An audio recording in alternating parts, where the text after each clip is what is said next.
sur Les Cris du Paillon-Queue. Nous sommes ravis de vous recevoir avec France. Bonjour France. Bonjour Paulson. Et donc aujourd'hui, pour notre seconde émission, nous allons vous parler de livres qui sortent un peu de l'ordinaire, France. C'est ça.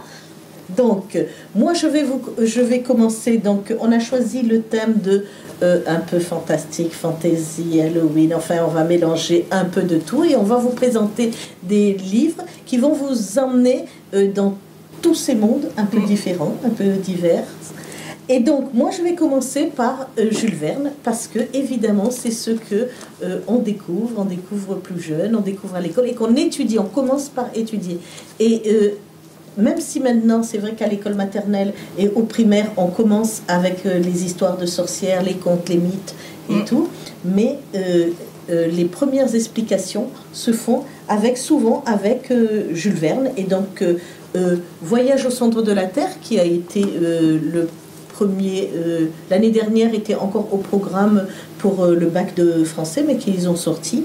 Donc là, on entre dans un monde de science-fiction, parce qu'il descend sous la terre, il découvre des monstres marins, et tout un monde qu'on ne s'imagine pas.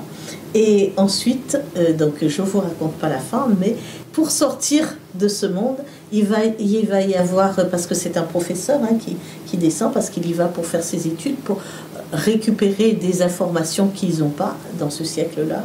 Et donc, tout son cheminement pour revenir à la surface, c'est juste merveilleux. Voilà. Et un sacré voyage. Oui, un sacré voyage, mais un voyage classique. Parce que Jules Verne, quand même, tout le monde le connaît. Jules Verne, on en a entendu parler et ils ont sorti énormément de films. Oui. Donc ça, c'est un grand classique. Toi, tu nous reviens. Alors moi, je suis un petit peu moins classique. Là, je vais vous parler de ma lecture du moment. Donc c'est une saga que j'adore, que j'ai déjà relue un nombre de fois incalculable. Qui a énormément de tomes, puisque la première série va avoir 5 tomes, ensuite il y a une série de 3 tomes, une autre série encore de 3 ou 4 tomes. Donc ça s'appelle Fièvre Noire de Karen Marie Moning. Donc là, on est vraiment dans de l'urban fantasy. C'est une jeune fille normale, donc qui a 18 ans, 20 ans, et qui va revenir, découvrir l'Irlande, parce que sa sœur est dans ce pays-là, et elle est américaine. C'est marrant parce que Jules Verne en était en Irlande, dans Voyage au centre de la Terre, et paf, mais on est repassé en Irlande. Et elle va le monde est normal pour elle. Et en allant donc découvrir ce qui s'est passé, parce que sa sœur est décédée, mais il n'y a aucune explication. Et en allant justement chercher ces explications-là, elle va découvrir tout un monde donc de fantaisie, avec des créatures incroyables, beaucoup de terreur et de peur, parce qu'elle est pour elle une simple humaine. Donc découvrir toutes ces créatures. France, quand tu dis des créatures, par exemple, une créature qu'elle découvre, voilà. Est-ce que c'est un peu dans les sorciers qu'on a, ou non, pas du tout. Là, on est plus sur les mythes irlandais. Oui. Donc, tu vas avoir ils appellent ça des fae. Donc, c'est un peu comme des fées, mais c'est pas tout à fait ça. Et tu as une partie qui est, on va dire, entre guillemets, gentille, et une partie qui est un peu plus sombre. Et justement, c'est toute cette découverte-là qui va faire l'aventure de cette demoiselle qui s'appelle Makayla. Et elle va trouver, en fait, le plus mystérieux là-dedans, c'est qu'il y a des créatures qu'on ne peut pas définir, en fait. Donc c'est pour ça que j'ai hésité quand je m'as posé la question, parce que tu as plusieurs créatures qui sont tellement mystérieuses qu'on ne sait même pas ce qu'elles sont. C'est pour ça qu'on remercie nos auteurs pour cela, parce qu'ils nous emmènent vers des choses qu'on ne connaît pas et qu'on découvre à chaque fois un peu plus. Oui. Et donc voilà, donc là c'est vraiment un univers très très très spécifique, avec un vocabulaire très particulier, et l'auteur a pensé à nous mettre à lexique pour qu'on puisse justement s'en sortir un petit peu avec tout ça. D'accord, voilà. Donc là on est à la fin, on va vous emmener avec nos auteurs et qui vont venir parler là, les séquences suivantes, ce sont avec nos auteurs, et on revient vers vous pour finir avec d'autres livres que nous avons aimés. Évidemment, nous ne pourrons jamais vous présenter tous nos livres, mais nous allons essayer. À tout de suite. Nous sommes actuellement à la médiathèque intercommunale Aimé Césaire avec monsieur le directeur, donc monsieur Rivière. Je vous laisse vous présenter. Alors, je m'appelle Jimmy Rivière, je suis donc à la médiathèque Aimé Césaire depuis 2013 en qualité de directeur. Donc la médiathèque qui donc, a aussi donc, une partie fantastique, je suppose. Quels sont les livres qui reviennent souvent ou alors les univers qui plaisent dans ce genre-là? Alors effectivement, les genres sont assez nombreux. On a de la fantasy, de la science-fiction, du fantastique, du policier. Les personnes régulièrement en fait, s'intéressent à cet univers fantastique. Ce sont des documents qui sont régulièrement empruntés. Et nous essayons de valoriser par le biais, de façon ludique aussi, et nous essayons également d'inviter des auteurs sur ces différents genres. Est-ce que justement on peut avoir une définition du fantastique et du fantasy, parce que ça va être les deux grands genres qui reviennent régulièrement, mais pour que les gens puissent savoir justement comment les différencier?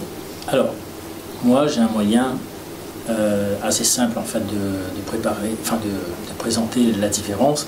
Fantasy, c'est un terme anglais qui fait référence plutôt à du féerique, du merveilleux. Fantastique, on est sur quelque chose qui va faire irruption, qui va déranger, qui n'est pas habituel. Le féerique, c'est un univers où la magie, des créatures surnaturelles sont présentes et ça ne gêne absolument personne. Dans l'univers fantastique, ces mêmes créatures, ces mêmes ces mêmes effets en fait littéraires vont provoquer une réaction, peut-être de doute, d'incompréhension, voilà. Et souvent ça fait peur, mais pas forcément. Et c'est ça qui va créer une différence entre ce qui est féerique, fantasy, et ce qui est fantastique. Est-ce que vous avez déjà des activités ou des rendez-vous de prévus pour justement cette période d'Halloween? Non, pas particulièrement. Nous avons en fait des ateliers créatifs qui sont en cours et nous valorisons par rapport à Halloween. Mais c'est une voie que cette année nous n'avons pas décidé de creuser. De façon à ce qu'on puisse laisser les personnes agir en fonction de leur lecture préférée. Voilà. Et sinon, dans ce qui revient régulièrement à la médiathèque, j'ai vu la dernière fois que vous avez des ateliers de dessin par exemple, ou d'illustration pour les enfants. Oui, c'est ce que j'ai expliqué, c'est-à-dire de façon ludique, au lieu de mettre le livre en frontal, en fait, on essaye de passer par du dessin, l'expression, en fait, des ateliers d'écriture ici également, et le livre en fait suit naturellement. L'idée c'est que toute personne puisse partir de la médiathèque avec une envie d'évasion en fait, qui ramène chez lui. On peut rappeler un petit peu le principe donc de location, on va dire entre guillemets, de la médiathèque? Alors pour la médiathèque, en fait, donc Aimé Césaire, nous faisons partie de la CINOR, et sur quel que soit le lieu de résidence, l'inscription est gratuite. Donc ce qui fait que n'importe quelle personne présentant une pièce d'identité et un justificatif d'adresse peut s'inscrire pour une durée d'1 an, emprunter 16 documents pour une durée de 30 jours et sur un principe de partenariat avec les médiathèques de Saint-Denis peuvent emprunter aussi dans ces médiathèques avec notre carte. Donc on est complètement... Donc un seul abonnement avec une seule carte pour toutes les médiathèques qui sont concernées. Toutes les médiathèques concernées, effectivement. Okay. Ouais. Ben, je vous remercie beaucoup, Monsieur Rivière, pour votre présence aujourd'hui. Et on vous dit à bientôt. À bientôt. Bonjour, rebonjour. On est heureux dans l'écrit du Paillanqueux de recevoir aujourd'hui Daisy de Palmas-Josse. Merci d'être venue. Bonjour. Bonjour. Et de venir nous parler donc de vos livres, de vous, pour vous connaître un peu. On aimerait savoir alors comment vous êtes arrivé à écrire dans ce domaine-là. Dans le domaine de la fantaisie. Oui. Je dirais que depuis l'enfance, je suis passionnée par les contes, les mythologies. Thor a toujours été oui, évidemment. Bien sûr, mon Dieu adoré. Et après, lorsque je suis allée à l'université, bien après avoir fait des études, j'avais tout arrêté, j'avais travaillé un certain nombre d'années, mais je ne me retrouvais plus. je n'avançais plus. Donc j'avais besoin de changer de voie, de changer complètement de domaine de réflexion, je dirais. Et je suis repartie à l'université et là j'ai commencé des études de lettres à l'âge de 50 ans. Hein. Oh, ah oui, bravo. Ah ben oui, et c'est là que j'ai dit maintenant je dois faire ce qui me plaît, c'est-à-dire rêver, m'envoler. Je veux connaître la liberté de lecture, la liberté d'écriture, et parce que j'écrivais aussi déjà. Et je me suis tournée vers la fantasy sans trop savoir ce que c'était. Oh. C'est le professeur, lorsque je me suis inscrite, qui me dit « Mais est-ce que tu connais Dune? Est-ce que tu connais Tolkien ?» Non. Ah, j'ai couru tout de suite à la librairie, j'ai acheté tous les livres et je les ai lus. Tous les classiques. Et j'ai dit, mais c'est comme ça que je fais. Je me reconnais, je reconnais mon monde. Et voilà, je suis allée à fond là-dedans. Ah oui. Et bien pour notre plaisir, évidemment. Hein, merci de l'avoir rencontrée et merci qu'elle ait aimé ce domaine. Donc, votre dernier, ensuite on regardera le grimoire, votre dernier pacte avec la déesse, c'est un seul tome, c'est rattaché aux autres d'avant? Alors j'ai tout un cycle que j'appelle Hesperia. Hesperia est une planète de la constellation de la Harpe que j'illustre aussi bien par mes peintures que par mes romans. Et sur cette planète, bien sûr, il y a des moons, des moonettes, des siors, des sieurs, un roi. Tout le monde de fantasy se retrouve. On a des dredges qui sont les monstres obscurs.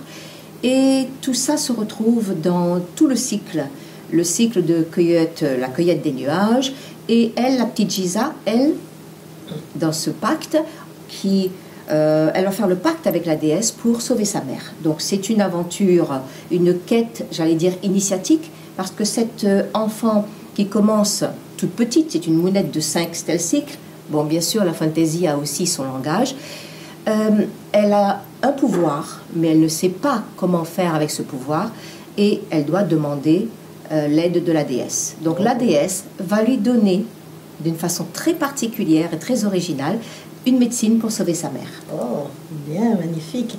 Et ensuite, vous êtes venu aussi avec des grimoires. Alors, oui, je passe mon temps alors pour illustrer un texte, pour illustrer une idée, pour illustrer juste une petite nouvelle. Je fais aussi des grimoires sur du papier recyclé, je le fais entièrement moi-même. Ici, la couverture est de velours et l'intérieur, c'est du papier récupéré d'emballage que j'illustre. Donc, ils sont uniques? Ah, pièce unique, ça c'est sûr. Et est-ce qu'on peut montrer juste à la caméra quelques images? Parce que le dessin à l'intérieur... alors bien sûr, j'écris à la plume et à l'encre de Chine. Oui. Et là, j'ai aperçu un dragon. Et comme je sais que vous êtes aussi dragonologue, expliquez-nous un peu comment c'est arrivé. Qu'est-ce que ce soit vers le dragon plutôt que vers autre chose? C'est le jour de ma soutenance de mémoire de master que j'ai fait sur la fantasy. Et ce jour-là, je sais que le dragon m'a choisi parce que c'est la seule chose que j'ai pu répondre au professeur. Quand il m'a dit « Maintenant, vous faites votre thèse sur quoi ?» J'ai dit « Le dragon ». Et je sais que j'avais des yeux de dragon fixés sur moi quand je l'ai dit. Et jusqu'à aujourd'hui, je sens cette présence draconique à côté de moi. Oh, c'est merveilleux tout ça. D'accord. Et donc, en plus, le dragon a quand même beaucoup de pouvoir et on le retrouve un peu partout dans toutes les mythologies, on le retrouve dans beaucoup d'histoires, le dragon. C'est pour ça que peut-être j'ai fait ma thèse sur le dragon, parce que je l'ai vu comme le fer de lance de la fantasy, et aussi peut-être le fer de lance de ma nouvelle embarcation. C'est merveilleux. Alors là, donc celui-ci va sortir. Vous avez un autre qui ressort ? Bientôt, il va s'appeler Sorcière je suis, en 2 tomes. D'accord. Merci d'être venu. Merci beaucoup. Nous serons heureuses, avec France, de vous accueillir à nouveau dans notre émission. Merci beaucoup. À bientôt. Je reçois maintenant Milena, qui est une jeune autrice. Milena, peux-tu te présenter ? Bonjour tout le monde, je m'appelle M.W, c'est mon nom de plume, par les 19 ans, et j'ai 28 ans.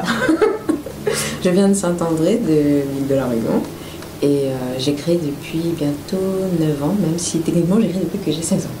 J'ai publié depuis 9 ans. Alors tu as 2 grandes sagas qui sont en cours actuellement. On va commencer par celle-là, donc Fate Shelter, le tome 2, Le Bonheur Interdit est sorti cette année. Peux-tu nous en parler un petit peu? Bien sûr.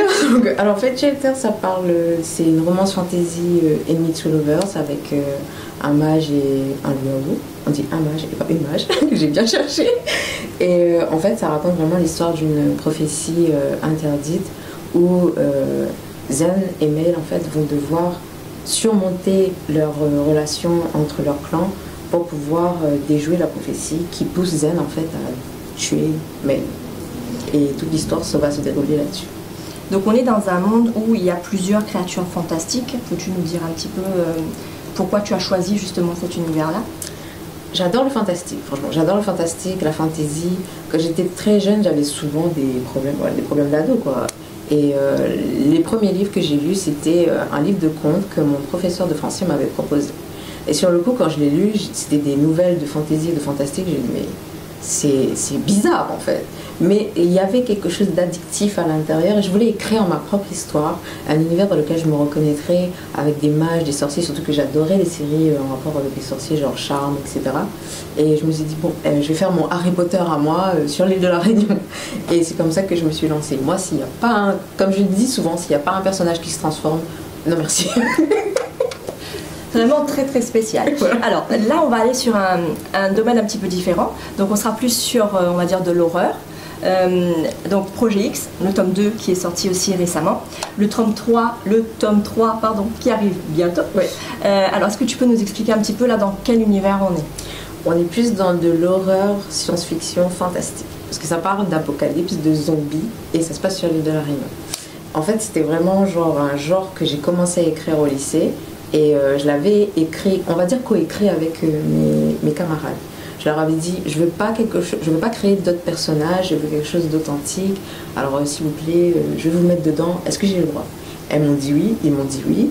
Et ensuite, on a créé nos personnages. Du coup, les gens qui vont lire vont se dire oui, mais ils n'ont pas des noms de famille réunionnais. Quand on a 16 ans, on veut s'appeler comme nos stars. Je suis désolée.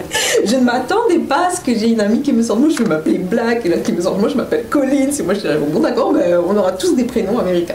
J'ai pas enlevé cette particularité quand j'ai réédité le livre parce que je trouvais que c'était important. Quand j'avais commencé à écrire le livre, ils étaient tous là à me soutenir, ils m'ont dit, oui, t'es un zombie réunionnais, oh, trop cool, tu vois. Donc je me suis dit, je vais garder ça puisque ces personnages-là existent vraiment, c'est des gens que j'ai côtoyés et que j'ai aimés en fait.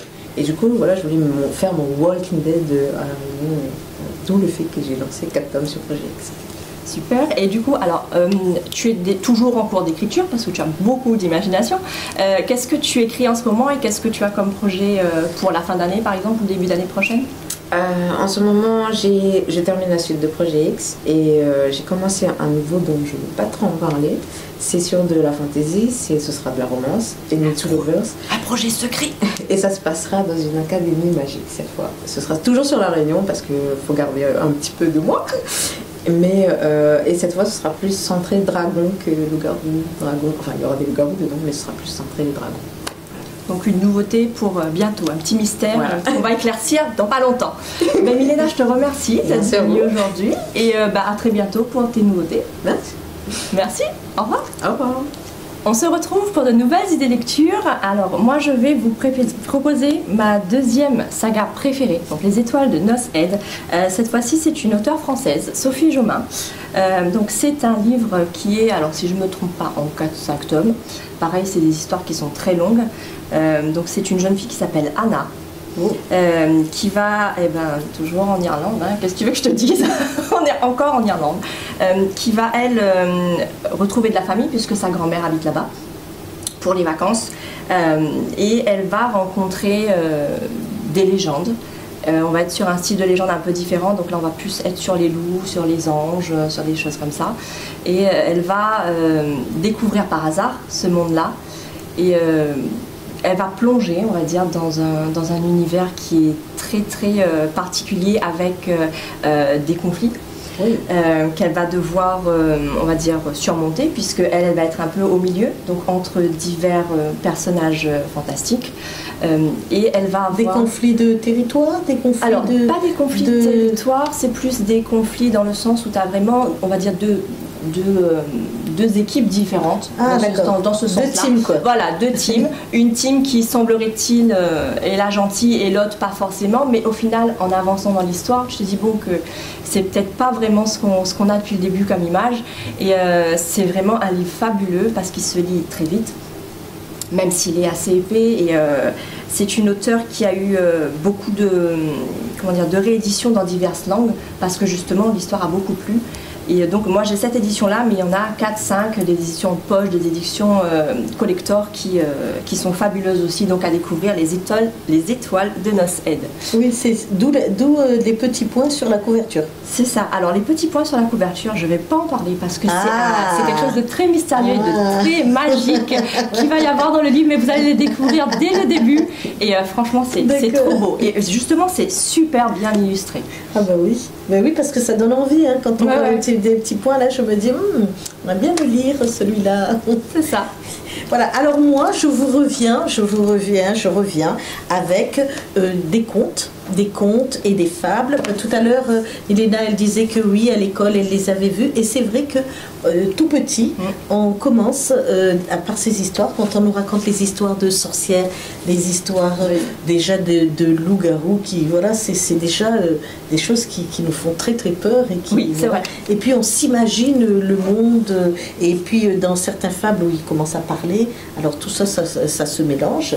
Et donc, notre fameux grand-mère Cal, qui nous a suivis, qui nous suit toujours avec ses chansons, ses jeux et tout ça, donc très très connu, donc on ne le présente plus, mais c'est vrai que cette version de Yves Manglou est un peu sort un peu de l'ordinaire. D'accord, c'est un peu pour les enfants de 12 ans et c'est une réécriture de notre légende, mais qui est aussi super.